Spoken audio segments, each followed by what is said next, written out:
Hello folks, today I'm reviewing the brand new basic handset from MI, Redmi Go. I'm your host Adi, you are watching the Gmindtech. Let's get started.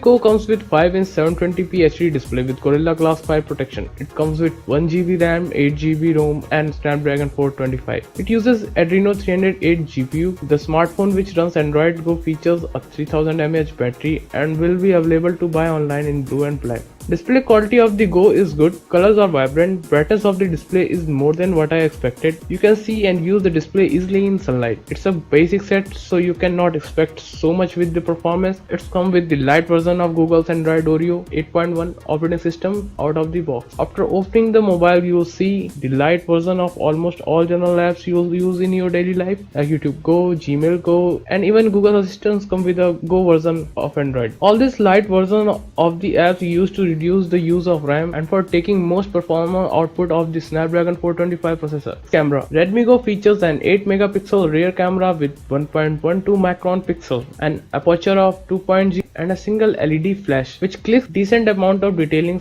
Colors were little faded but contrast was good, but when you zoom in you will see noise all over the place. On the front, the Redmi Go bears 5 megapixel camera with 1.12 micron pixel and aperture of 2.2. It did the good job. Skin tone looks good with natural mode. Pics were clear and sharper. You also get the AI beauty mode with 5 beauty settings and auto HDR mode for better contrast. It's also come with the manual camera mode so you can set ISO, white balance and focus manually. About the video, the company is also offering full HD video recording apart from HDR features, real-time filters and smart scene detection.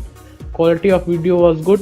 It did not have the optical image stabilization but video was stable enough to capture most of the detailing. Autofocus is fast and video was quite stable. For connectivity options you will get 4G VoLTE, Wi-Fi, Bluetooth 4.1, GPS, AGPS, micro USB and a 3.5mm headphone jack. The Redmi Go weighs 137 grams. It runs on a 3000 mAh battery. That company offers a standby time up to 10 days. When I installed the full version of the apps, it lagged. Lite version misses many features of the full version app. 1GB RAM is too low. I should have given at least 2GB RAM in this price point. Build quality is not up to mark. Cheap plastic used to making its back. Although set feels solid in hand, front looks glossy, but backside of set reducing overall feel. And for gamers, I have only one word: run only little games. Don't expect to run PUBG Mobile, it's required at least 2GB of RAM, and don't expect to use very much. Redmi Go is a basic handset and it will be used as a secondary handset by the majority of people, but regarding to the price point of 4499 rupees, MI should have given at least 2GB RAM on this, then it will be worth buying. That's all for today. If you like the video, please like it, share this video with your friends and please subscribe for future updates.